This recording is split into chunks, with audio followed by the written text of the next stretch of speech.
ठीक है, चलिए। तो ग्राम अभिरंजन में अपन ने ये डिस्कस कर लिया था भाई कि एचसी ग्राम ने पहली बार बैक्टीरिया के साथ होली खेली थी, है ना। अब कई तो ऐसे जबरदस्त वाली होली खेल गए थे, हैं। होली खेलते हैं ना, जो कईयों का तो रंग तुरंत छूट जाता है, थोड़ी बहुत ही खेली, हैं। कई ढंग की होली खेल गए, ढंग की जिन्होंने होली खेल ली वो वापस उस रंग को त्याग नहीं पाए, मतलब छोड़ा नहीं उन्होंने रंग, ठीक है ना। और वो पर्पल की पर्पल ही रहे। तो जो बैक्टीरिया फाइनली ग्राम स्टैंडिंग में पर्पल रहे, मतलब बैंगनी कलर के रहे, वो तो क्या बोल दिए गए, ग्राम पॉजिटिव, ठीक है ना।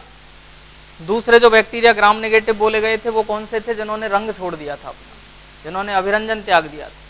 ऐसा हुआ क्यों, लेकिन पॉइंट ये है, समझ रहा तू, ऐसा आखिर हुआ क्यों कि किसी ने, कई बैक्टीरिया ने तो रंग बांधे रखा अपने से, कई बैक्टीरिया ने रंग छोड़ दिया, ठीक है ना।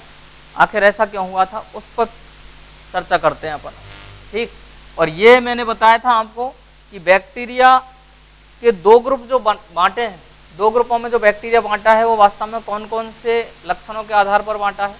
एक तो हमने बोला सेल एनवेलप के आधार, मतलब कोशिकीय आवरण में भिन्नता के आधार पर बैक्टीरिया को दो समूहों में बांटा, ग्राम पॉजिटिव, ग्राम नेगेटिव। दूसरा हमने बताया था एचसी ग्राम, जिसने स्टैनिंग प्रोसीजर बताया है, ग्राम स्टैनिंग जो किया है पहली बार, उस ग्राम स्टैनिंग के लिए उनकी अनुक्रिया क्या है।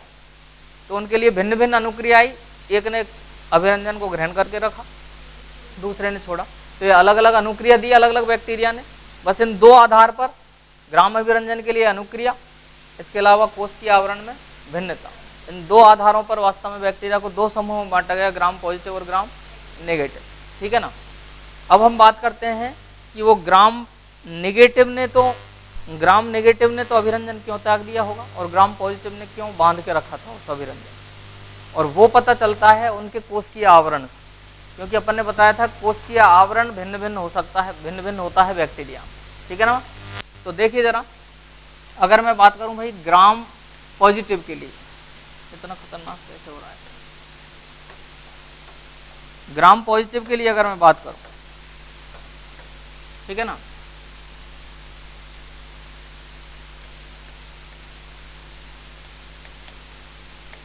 ग्राम स्टैंडिंग के आधार पर एक आ गए थे ग्राम पॉजिटिव, ठीक है ना, और दूसरे थे ग्राम नेगेटिव। इस ग्राम नेगेटिव की बैक्टीरिया की सेल वॉल देखते हैं अपन पहली बार, ठीक है ना। इसकी सेल वॉल जो होती है वो द्विपरतीय होती है, और दो परत वास्तव में जो बनी होती हैं उनमें से एक परत है काफी मोटी होती है, लाइपोपॉलीसैकेराइड की बनी हुई, ठीक है ना। किसकी बनी हुई है, लाइपोपॉलीसैकेराइड की बनी हुई है, ठीक है ना। दूसरी जो परत होती है, मैं इसको बीच में बना दूं क्या, ग्राम पॉजिटिव की बाद में बना देंगे, हाँ, इसको बीच में बना देता हूं, गड़बड़ कर रहा है यार कुछ।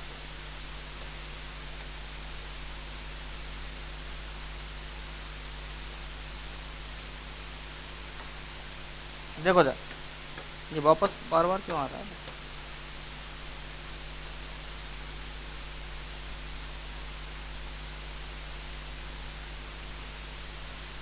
ये तो काफी मोटी लाइपोपॉलीसैकेराइड की परत है भाई,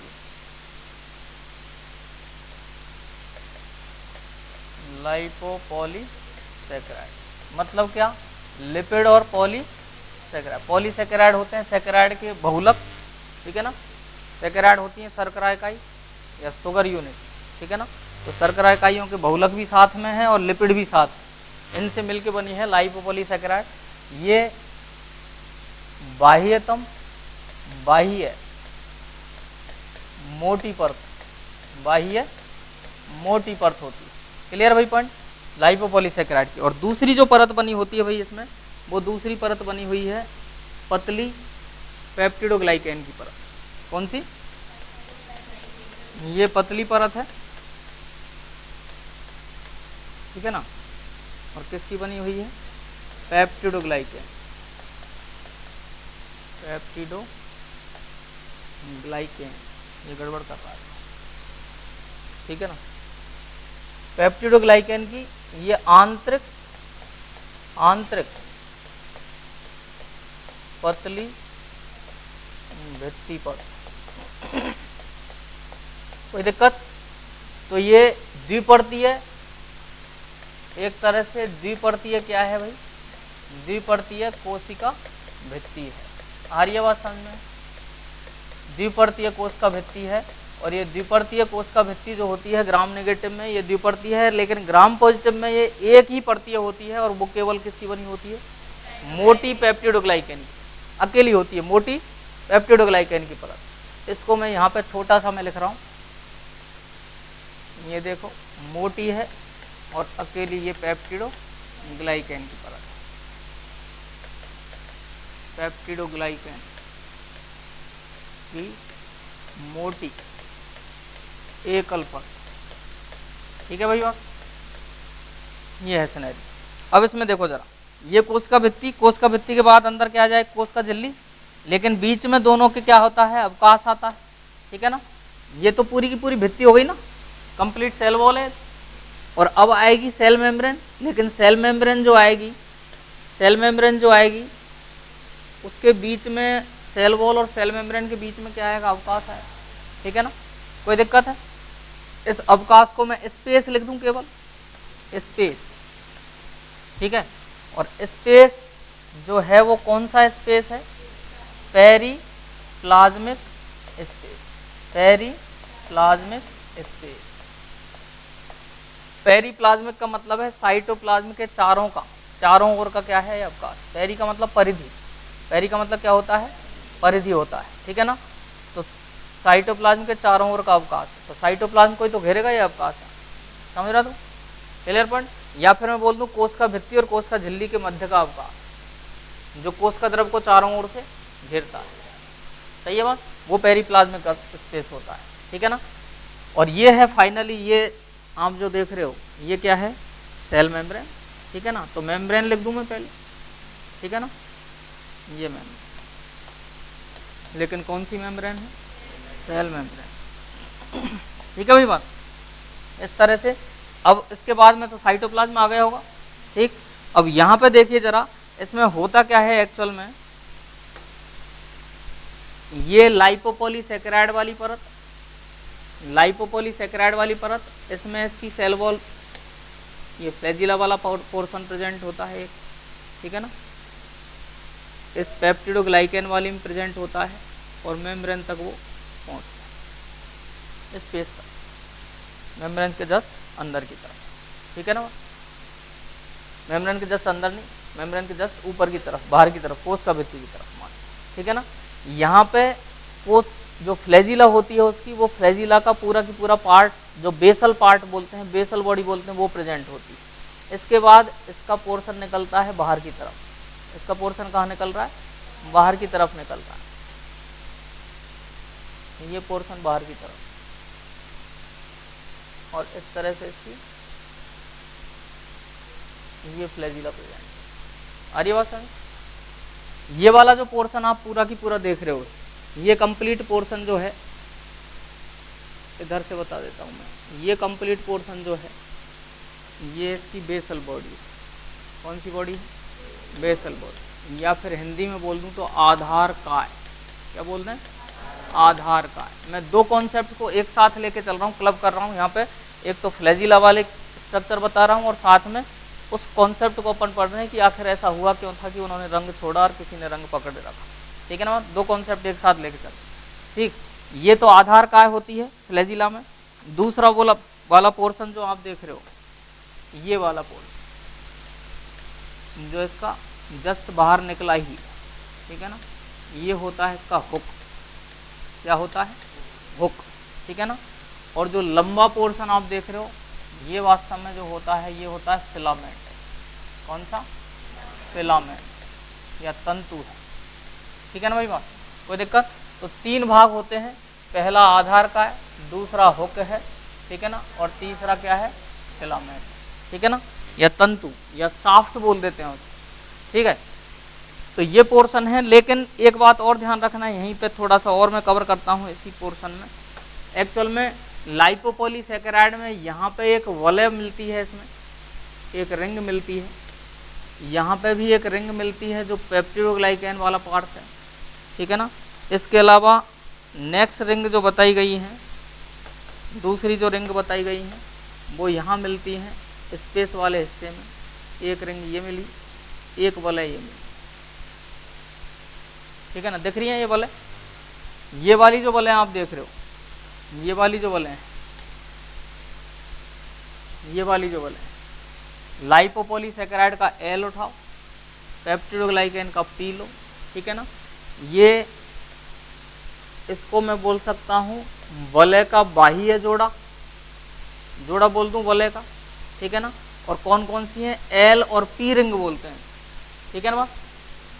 L and P ring, L and P ring, ठीक है ना।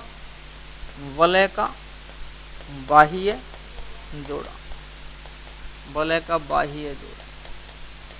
एल और पी रिंग में भी अगर मैं अलग से करना चाहूं तो यहाँ पे तुम अलग इस तरह से भी लिख सकते हो कि अलग कौन सा हो जाएगा ये।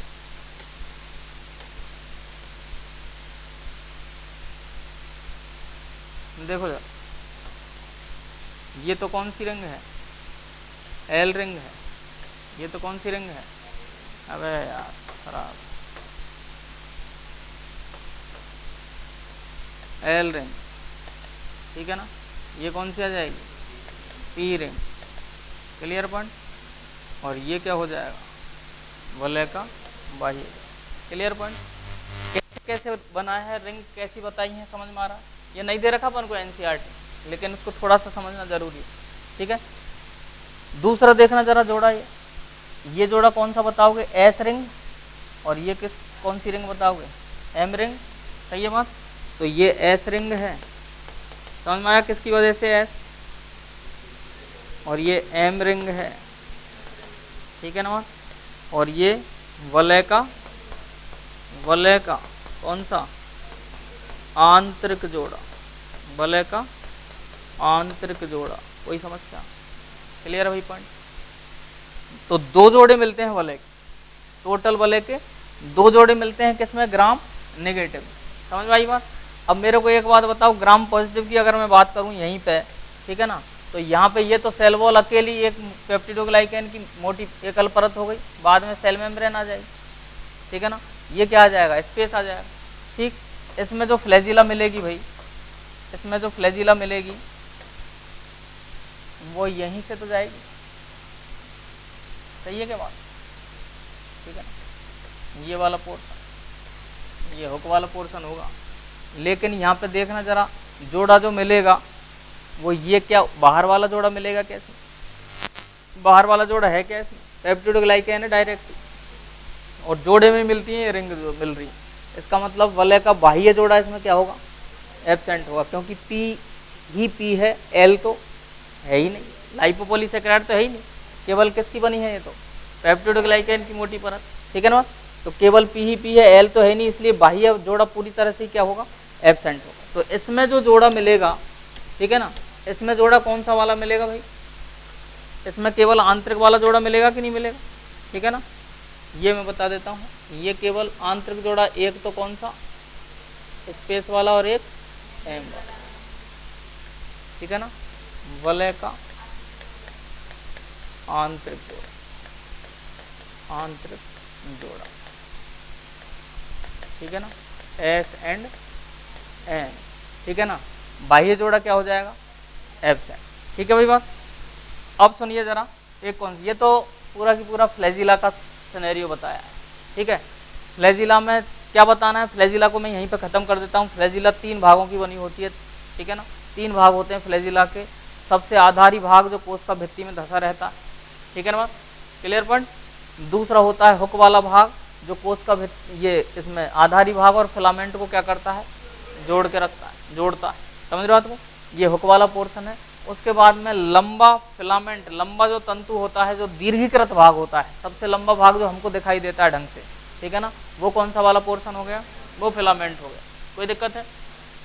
फ्लैजिला याद करो, अपन ने पहले ही बता दिया है कि फ्लैजेलिन प्रोटीन की बनी होती है, इसकी बैक्टीरिया की फ्लैजेलिन प्रोटीन की बनी होती है। तो फ्लैजेलिन प्रोटीन यहाँ पे प्रेजेंट होगी, ये फिलामेंट का केस है। और फिलामेंट, ये पूरा की पूरा फ्लैजिला जो मिलेगा वो केवल कौन में मिलेगा, जो बैक्टीरिया मोटाइल हैं, जो बैक्टीरिया गतिशील, उनमें मिलेगा। कई बैक्टीरिया गतिशील नहीं होते, ठीक है ना बात, उनमें क्या होगी, फ्लैजिला एब्सेंट, ठीक है ना। इसके अलावा एक पॉइंट और हम इसके आगे डिस्कस करेंगे कि फ्लैजिला की संख्या, फ्लैजिला की संख्या और स्थिति के आधार पर या उनके व्यवस्था जो होती है किस तरह से व्यवस्थित है वो फ्लैजिला, ठीक है ना, शीर्ष पर व्यवस्थित हैं, चारों तरफ व्यवस्थित हैं, या फिर गुच्छे में व्यवस्थित हैं, एक है या फिर एक से ज्यादा, संख्या और उनकी व्यवस्था किस तरह की, उस आधार पर बैक्टीरिया भी अलग अलग ग्रुप में बांट दिए गए, ठीक है ना बात, वो आगे हम डिस्कस करेंगे, लेकिन ये फ्लैजिला का पूरा सिनेरियो बताया है, ठीक है ना। अच्छा, अब मैं आता हूँ उस पॉइंट पर जिसके लिए मैंने इस पूरे डायग्राम को रियल में बनाया है। अपन ने देखा था कि भाई ग्राम नेगेटिव जो बैक्टीरिया था, वो ग्राम नेगेटिव में हमने क्या किया था, पर्पल एक डाई ली थी, रंजक लिया था, अभिरंजक लिया था, ठीक है ना बात, कौन सा वाला, कौन सा वाला अरे यार तुम पढ़ के नहीं आते बिल्कुल, तुम घर जाके पढ़ते ही नहीं क्या। रंजक कौन सा लिया है भाई उसको, हाँ क्रिस्टल वायलेट, कौन सा लिया, क्रिस्टल वायलेट रंजक लिया, समझ रहा तो, क्रिस्टल वायलेट लिया। तो क्रिस्टल वायलेट से जैसे ही अपन ने उनके ऊपर रंग डाला, सारे कैसे हो गए, पर्पल कलर के हो गए, सारे पर्पल कलर के हो गए। उसके बाद हमने पोटेशियम आयोडाइड दिया उसमें, ताकि वो कलर जो होता है वो फिक्स हो जाए। भाई ये कहाँ जाएगा कलर, बैक्टीरिया की भित्ति पे ही तो आएगा वो कलर, इस भित्ति पे आएगा वो बैक्टीरिया कलर, ठीक है ना। वो कलर पहुंचा और उसको स्थिर करने के लिए स्थिरीकारक का यूज किया हमने, पोटेशियम आयोडाइड स्थिरीकारक किया। उसके बाद में हमने उसको किससे, एसीटोन या फिर एल्कोहल, एथेनॉल, उसको क्या कर दिया, वॉश किया। ये होते हैं कार्बनिक विलायक, कौन से होते हैं, कार्बनिक विलायक होते हैं। और कार्बनिक विलायकों में अब हुआ क्या होगा, इसमें ग्राम नेगेटिव में भाई लाइपोपॉलीसैकेराइड की तो मोटी परत है, इसका मतलब लिपिड की मात्रा ठीक ठाक है, इसमें लिपिड की सही मात्रा है, ठीक है ना।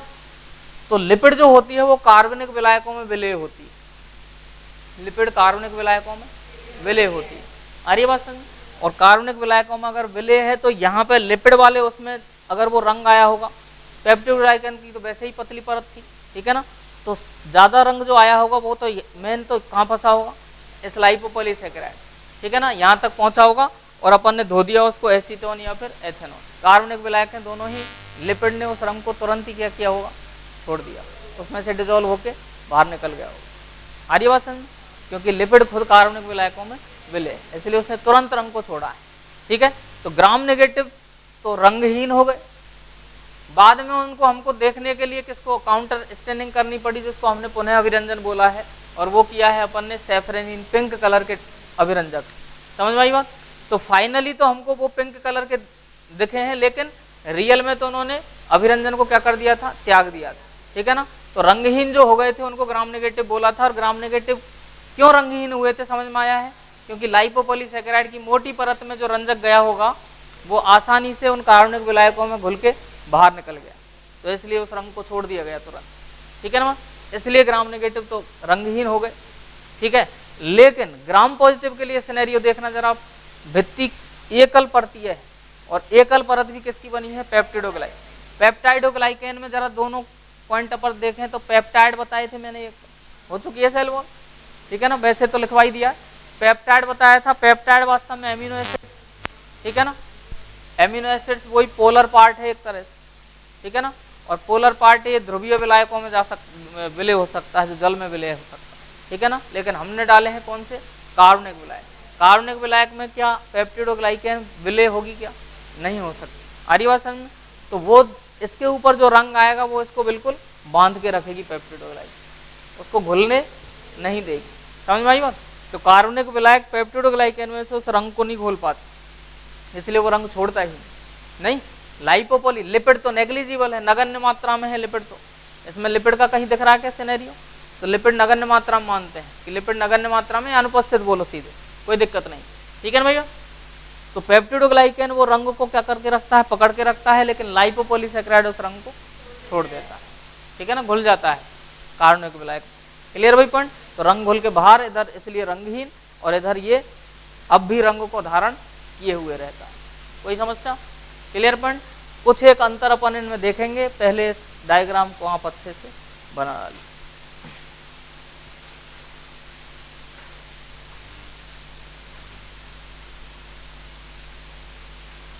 तो अंतर तो आपके सामने वैसे आ ही रहे, काम काम के अंतर तो शुरुआत के तो जो दिखाई दे रहे हैं। रिंग कौन कौन सी मिलती है, उसमें दो वलय के जोड़े मिलते हैं, ठीक है ना बात। और इधर केवल ग्राम पॉजिटिव में केवल एक जोड़ा मिलता है वलय का, ठीक है ना। दूसरा, द्विपर्तीय भित्ति होती है किसकी, ग्राम नेगेटिव की, लाइपोपॉलीसैकेराइड की, ठीक है ना। और एक पर्तीय होती है किसकी, हाँ, तो इधर लाइपोपॉलीसैकेराइड और पेप्टिडोग्लाइकेन की पतली परत है, लाइपोपॉलीसैकेराइड की मोटी परत है, ठीक है ना। उधर केवल पेप्टिडोग्लाइकेन की मोटी परत। तो दो अंतर तो अपन को यहां से ही सामने आ गए।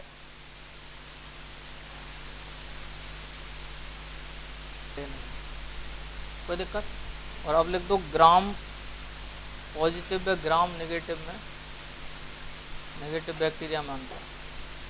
ग्राम पॉजिटिव व ग्राम नेगेटिव बैक्टीरिया में कुछ अंतर। ग्राम पॉजिटिव व ग्राम नेगेटिव बैक्टीरिया में कुछ अंतर।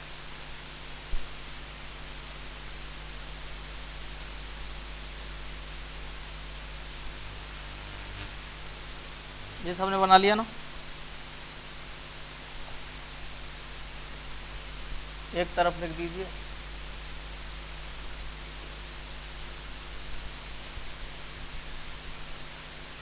स्टडी पॉइंट, अपने हिसाब से कलर चूज कर रहा है। अध्ययन बिंदु, इधर लिखो ग्राम पॉजिटिव, इधर लिख दो ग्राम नेगेटिव।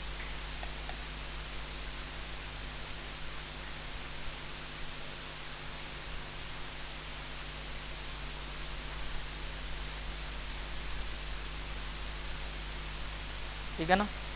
सबसे पहले भित्ति पर,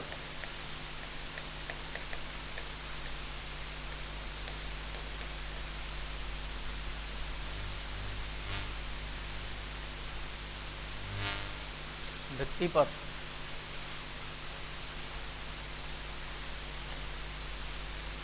कैसी, पेप्टिडोग्लाइकेन की,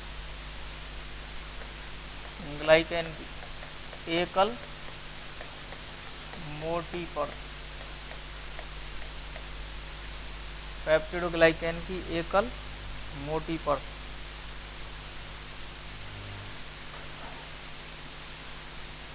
ठीक है। इधर द्विपर्तीय भित्ति, द्विपर्तीय भित्ति, बाइलेयर्ड वॉल। पहली लाइपोपॉलीसैकेराइड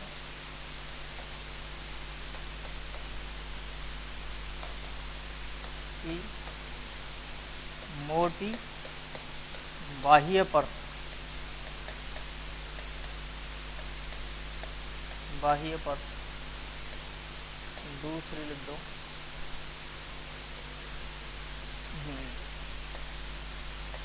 पेप्टिडोग्लाइकेन की पतली आंतरिक परत। सही है बात, पेप्टिडोग्लाइकेन की पतली आंतरिक परत। समझ में आ रही है बात।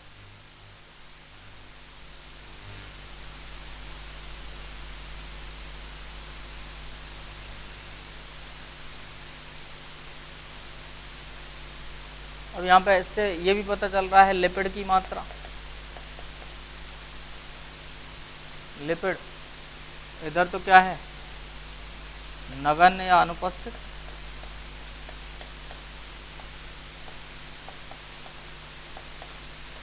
और इधर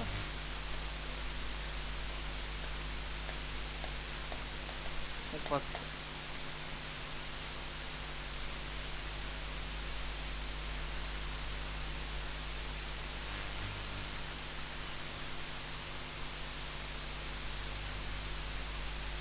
क्योंकि वो मोटी परत भी तो है, तो लिपिड इसका मतलब ठीक ठाक मात्रा है।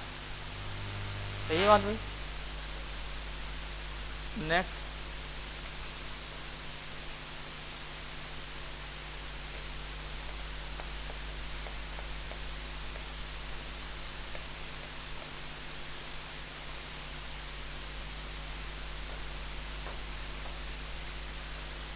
अभिरंजन,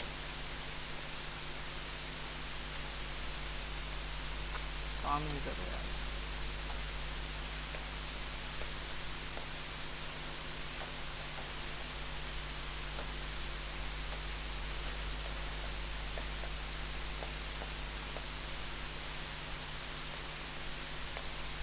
के बाद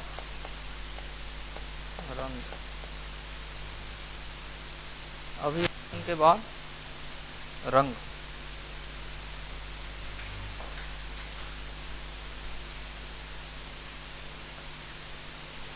ठीक है ना। ग्राम पॉजिटिव क्या होगा, कार्बनिक विलायक से धोने पर भी रंग नहीं छोड़ते।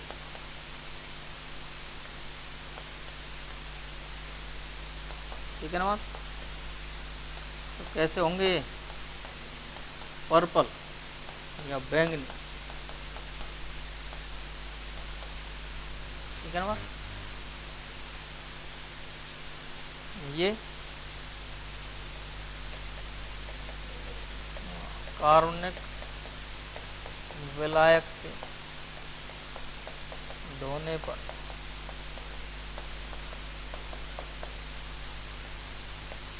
रंग, धोने पर अनअभिरंजित कर देता हूँ, अनअभिरंजित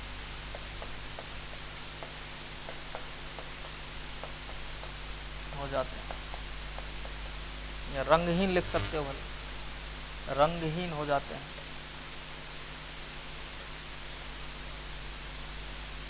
सही है, रंगहीन हो जाते हैं। अरे काम नहीं कर रहा,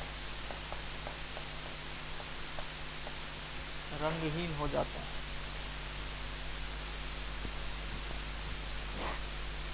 ठीक है ना।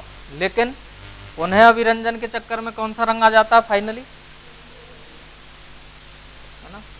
पुनः अभिरंजन अंततः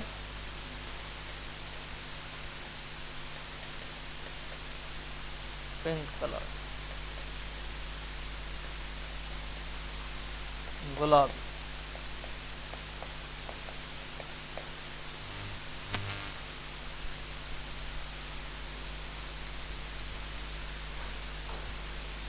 अब काय के लिए हो गया काम, वो तो भूलिए पहले ही। अभिरंजक को इसको नहीं दो, इसको तो देखने के लिए अपन ने वापस अभिरंजित किया, क्योंकि रंगहीन वो बैक्टीरिया दिखेंगे ही नहीं अपन को। हाँ, तो अब धोने का कोई मतलब ही नहीं। हो गया प्रोसीजर तो पूरा है, प्रोसीजर तो यहीं तक खत्म हो गया। ये तो अपन ने वापस अभिरंजित इसलिए किया, उसको देखना है सही से, है ना। जितने भी अपने कोशिकांग होते हैं उनको अलग अलग देखने के लिए अलग अलग अभिरंजक का ही क्या करते हैं, उपयोग करते हैं, ताकि वो स्पष्ट दिखें। क्योंकि इनके रिफ्रैक्टिव इंडेक्स जो अपवर्तनांक बोलते हो ना, अपवर्तनांक अलग अलग दिखते हैं उसके। ठीक है ना, अलग अलग रंग ही वो ग्रहण करते हैं। ठीक है भाई बात, यहाँ तक कोई समस्या। नेक्स्ट लिखो उनका वलयों का, वलयों के जोड़े लिखो, वलय के जोड़े। स्टडी पॉइंट में वलय के जोड़े।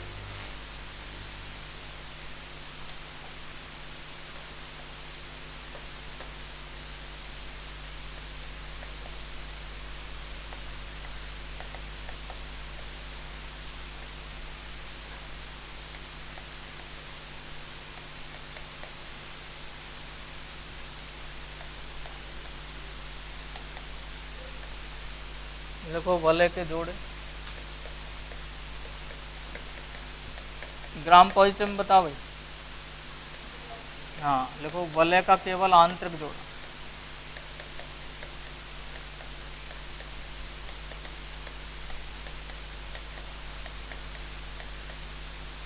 आंतरिक जोड़ा उपस्थित, एस एंड एन। बाह्य जोड़ा अनुपस्थित, इसको लिखने की जरूरत है। कौन सा जोड़ा होता है बाह्य, एल एंड पी। ठीक है, उधर लिख दो, वलय के दोनों जोड़े उपस्थित बाह्य एल एंड पी आंतरिक एस एंड।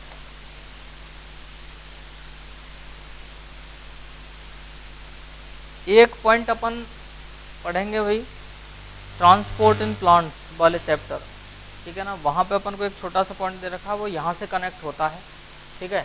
एक्चुअल में ग्राम नेगेटिव में क्योंकि भित्ति द्विपर्तीय है, ठीक है, और होता क्या है नॉर्मली कोशिका झिल्ली जो होती है ना, कोशिका झिल्ली, उनमें कुछ विशेष प्रोटीन मिलती है जिनको बोलते हैं पोरेंस। क्या बोलते हैं? उनमें बड़े छिद्र होते हैं, और वो बड़े छिद्र जो होते हैं उनमें प्रोटीन्स में, तो ये प्रोटीन एक्चुअल में दूसरे ध्रुवीय पदार्थों को झिल्ली के आर पार भेजने में क्या करती है? मदद करती है। समझ रहा था?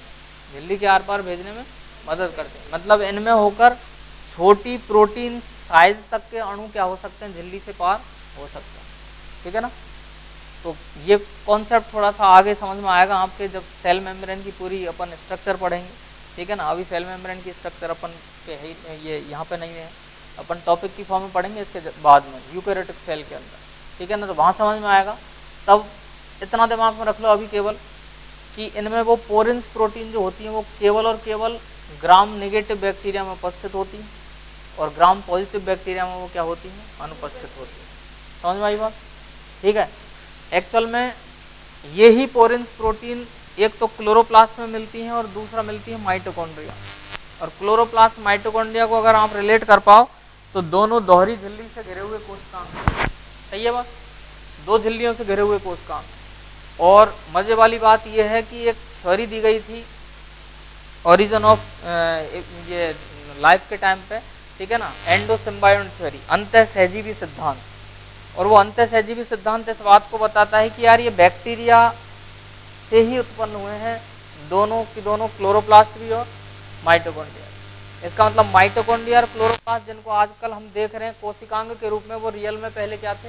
बैक्टीरिया थे, ठीक है ना। जो एक यूकेरियोटिक सेल में अंतःसहजीवी के रूप में सहजीवन कर रहे हैं, मतलब उससे कोशिका को भी फायदा है और उनको भी फायदा हो रहा है। समझ रहा है? दोनों को म्यूचुअल क्या हो रहा है? बेनिफिट हो रहा है, दोनों को फायदा मिल रहा है, इसलिए अंतःसहजीवी के रूप में कोशिका के अंदर वो बैठे हुए हैं, ठीक है ना भाई बात। लेकिन पहले कभी वो क्या रहे हैं? बैक्टीरिया रहे। तो बैक्टीरिया से यहाँ समानता आई है उनमें कि उनकी जो दोनों झिल्लियाँ हैं वो इसकी वास्तव में इन दोनों भित्तियों के समकक्ष मानी गई, ठीक है ना। तो इसमें भी चूंकि भित्ति द्विपर्तीय है, वहाँ पे भी क्योंकि उनका आवरण जो है वो कितनी आ गई? झिल्लियाँ दो आ गई, ठीक है ना। तो उनकी बाह्य झिल्ली में क्या मिलते हैं? पोरेंस प्रोटीन मिलती है। क्या मिलती है बाह्य झिल्ली में? पोरेंस प्रोटीन। हम बोलेंगे कि पोरेंस मिलते हैं माइटोकॉन्ड्रिया और क्लोरोप्लास्ट की बाह्य झिल्ली में, इसके अलावा कुछ बैक्टीरिया में। तो कुछ बैक्टीरिया में कहाँ मिलते हैं वो वास्तव में इसी बाह्य परत वाले केस में। तो यहाँ पे परतों को उनके समकक्ष किया गया है एक तरह से, समझ रहा था। तब हम बोल देते हैं कि नॉर्मली ये पोरेंस कहाँ मिलते हैं? ग्राम नेगेटिव में, क्योंकि ये ही द्विपर्तीय है, वो तो है ही एकल पर्तीय, ठीक है ना। तो उसमें वो पोरेंस अनुपस्थित बताए जाते हैं। पोरेंस किसमें मिलेंगे? ग्राम नेगेटिव, ठीक है ना भाई बात। तो नोट कर दो पोरेंस प्रोटीन, पोरेंस ब्रैकेट में झिल्ली प्रोटीन मिलते हैं, पोरेंस ब्रैकेट में झिल्ली प्रोटीन।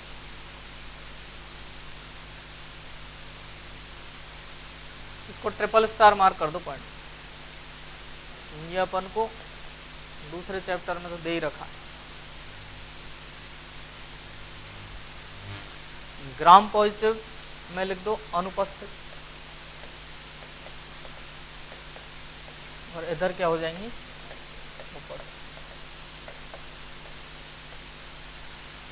उपस्थित, ठीक है ना। ब्रैकेट में लिखो माइटोकॉन्ड्रिया तथा क्लोरोप्लास्ट, माइटोकॉन्ड्रिया तथा क्लोरोप्लास्ट के समान बाह्य झिल्ली में, माइटोकॉन्ड्रिया तथा क्लोरोप्लास्ट के समान बाह्य झिल्ली में उपस्थित, बाह्य झिल्ली कौन सी है इसकी, बाह्य झिल्ली ऑब्लिक बाह्य भित्ति परत लिख, बाह्य झिल्ली ऑब्लिक बाह्य भित्ति परत। ये झिल्ली अपन ने वास्तव में कौन सी मानी है, बाह्य भित्ति परत मानी है, लाइपोपॉलीसेकेराइड। समझ रहे हो, माइटोकॉन्ड्रिया तथा क्लोरोप्लास्ट के समान बाह्य झिल्ली ऑब्लिक बाह्य भित्ति परत में उपस्थित। ठीक है भाई बात, ठीक। इसके अलावा याद करो अपन ने जो बैक्टीरिया की संरचना बनाई है वहाँ पे विशेष संरचनाएं बनाई थी, कुछ फ्लैजिला के अलावा भी सतही संरचनाएं थी, पिली और फिम्ब्री। आइए देख लो एक बार, टीप लो।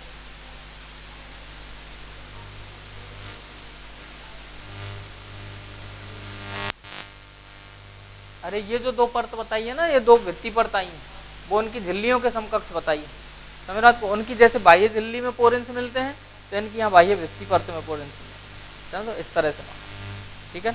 तो उसको मतलब रिलेट करने की कोशिश करो आप, तो कि ये भी दो परतियां हैं, वहाँ पे भी दो झिल्लियां हैं, तो उनको समकक्ष मान लिया, ठीक है ना। तो पोरेंस वहाँ पे मिले, क्योंकि वो भी अल्टीमेटली किसकी बनी होती है, लाइपोप्रोटीन की बनी होती है, और यहाँ पे वो लाइपोपॉलीसेकेराइड की बनी पड़ी है भित्ति परत, और वहाँ बनी है वो लाइपोप्रोटीन की।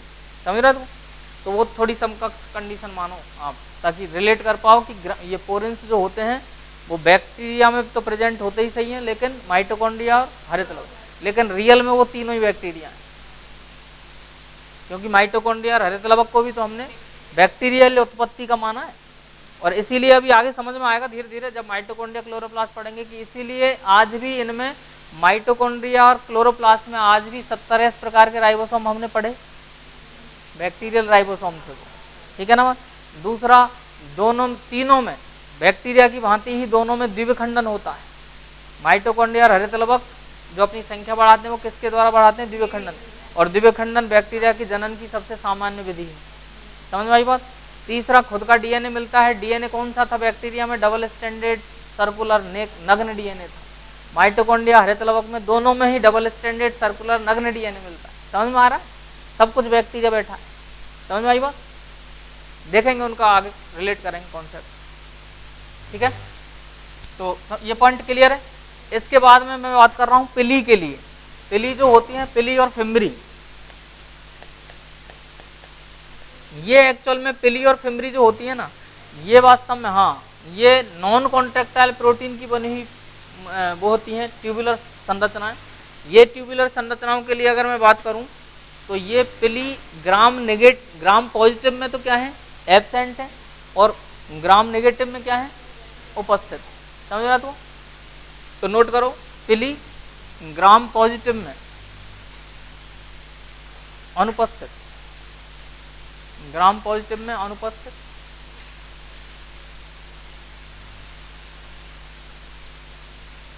और ग्राम नेगेटिव में उपस्थित कर दो, ग्राम नेगेटिव में उपस्थित। एक लिखो मीजोसोम,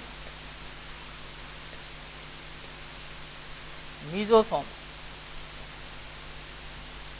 ठीक है ना। इधर सामान्यतः उपस्थित,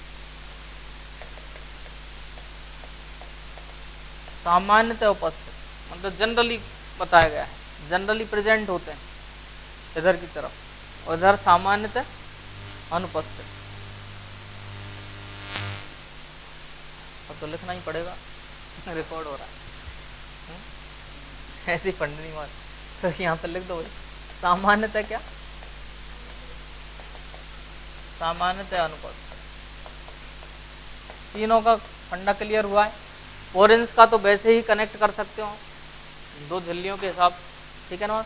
उसके बाद में पिली वाला, ठीक है ना, ये भी क्या है, ये पिली नॉर्मली क्या बताई गई है, अनुपस्थित बताई गई है, ठीक है ना, नॉर्मली अनुपस्थित। मीजोसोम सामान्यतः उपस्थित, ठीक है ना। और यहाँ पिली क्या हो जाएगी भाई, उपस्थित, पिली उपस्थित, और मीजोसोम सामान्यतः क्या हो जाएगा, अनुपस्थित हो जाएगा, ठीक है भाई, बात क्लियर है। इसके बाद में नेक्स्ट इसके एग्जाम्पल्स की बात करते हैं भाई, ठीक। एग्जाम्पल कौन से हैं, तो दो उदाहरण तो आप इधर, अनेक बैसिलस बैक्टीरिया जो होते हैं, बैसिलस का मतलब होता है रॉड शेप, अभी मैं आकृति बता रहा हूँ बैक्टीरिया की इसके तुरंत बाद ही, कौन कौन सी आकृति के बैक्टीरिया होते हैं? तो रॉड शेप या फिर छड़ाकार जो बैक्टीरिया होते हैं वो अनेक छड़ाकार बैक्टीरिया किसके उदाहरण बनते हैं? Gram positive. ठीक है ना। इसके अलावा याद करो, मैंने बैक्टीरिया में एक समूह बताया है एक्टिनोमाइसिटीज, उदाहरण लिखवाए थे मैंने शुरुआत में। एक्टिनोमाइसिटीज समूह बताया है। एक्टिनोमाइसिटीज का मतलब है तंतुमय बैक्टीरिया। कौन से? तंतुमय बैक्टीरिया, जो तंतु जैसे होते हैं, फिलामेंट जैसे होते हैं। ठीक है ना। उन तंतुमय बैक्टीरिया के लिए बात करें तो वो नॉर्मली कौन होते हैं? ग्राम पॉजिटिव होते हैं। ग्राम पॉजिटिव होते हैं। ठीक है ना बात।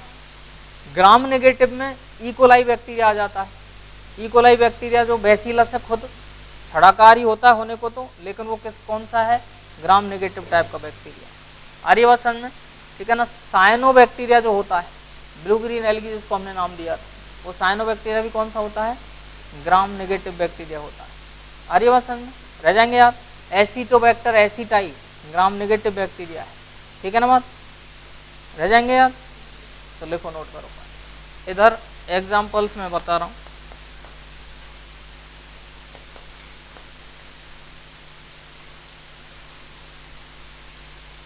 एग्जाम्पल,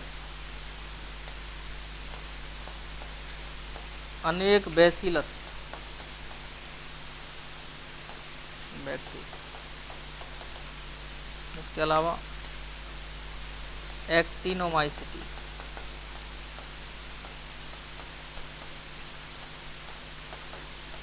एक्टिनोमाइसिटीज होते हैं तंतु में बैक्टीरिया।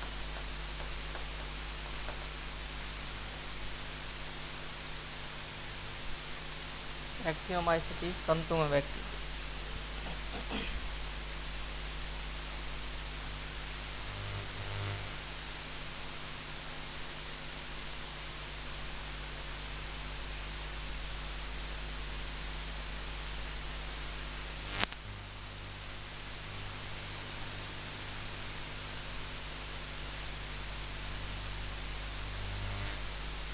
इधर एग्जाम्पल लिख दीजिए, इकोलाई बैक्टीरिया।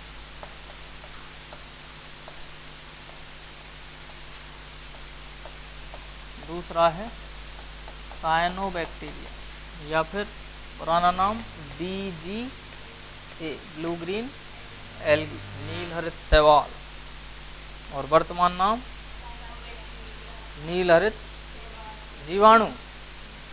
अरे वर्तमान नाम क्या हो गया? नील हरित जीवाणु या ब्लू ग्रीन बैक्टीरिया बोल सकते। ठीक है ना। यानी समस्या। इसके अलावा नेक्स्ट एसिटोबैक्टर। मेन तो ये दो, इनको तो याद रखो ही। एसिटोबैक्टर एसिटाई,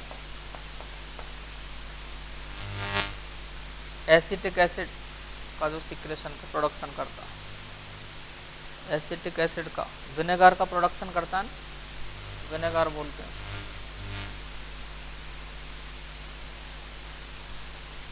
एग्रोबैक्टीरियम, पढ़ा है नाम कहीं? Agrobacterium tumefaciens.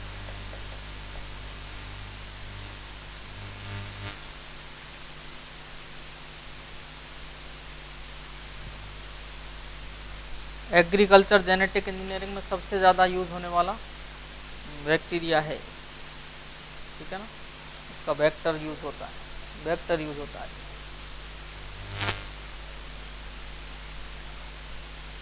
ठीक है, क्लियर भाई पॉइंट? तो ये कुछ एक याद रखो, ग्राम पॉजिटिव ग्राम नेगेटिव में थोड़ा बहुत आइडिया लेके चलना है, मतलब ऐसा नहीं कि धराशायी हो जाओ। सबसे इम्पोर्टेंट मैटर जो आ रहा है वो तो एक तो ये एग्जाम्पल्स, ठीक है ना बात, और एक ये पोरेंस और वो भित्ति, भित्ति परत वाला। तो भित्ति परत वाले पे ट्रिपल स्टार मार कर दो, या स्टार मार की कर दो, ट्रिपल तो क्या, सिंगल स्टार मार कर दो। ठीक है ना बात। दूसरा ट्रिपल स्टार मार्क होगा पोरेंस वाले, ठीक है। और नेक्स्ट एग्जाम्पल, एटलीस्ट इनको याद रखना, क्वेश्चन जो बनेंगे वो यहां से बनेंगे। पोरेंस के ऊपर तो आ ही सकता है क्योंकि अपन को डायरेक्ट लाइन दे रखी है एनसीईआरटी। एनी समस्या? बढ़े आगे, चलिए।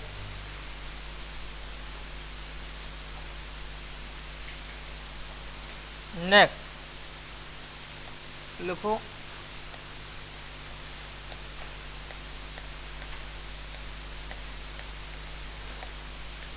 बैक्टीरिया की आकृति, और आगे लाइन लिख दो, पहले तो छोटी सी है, आकार और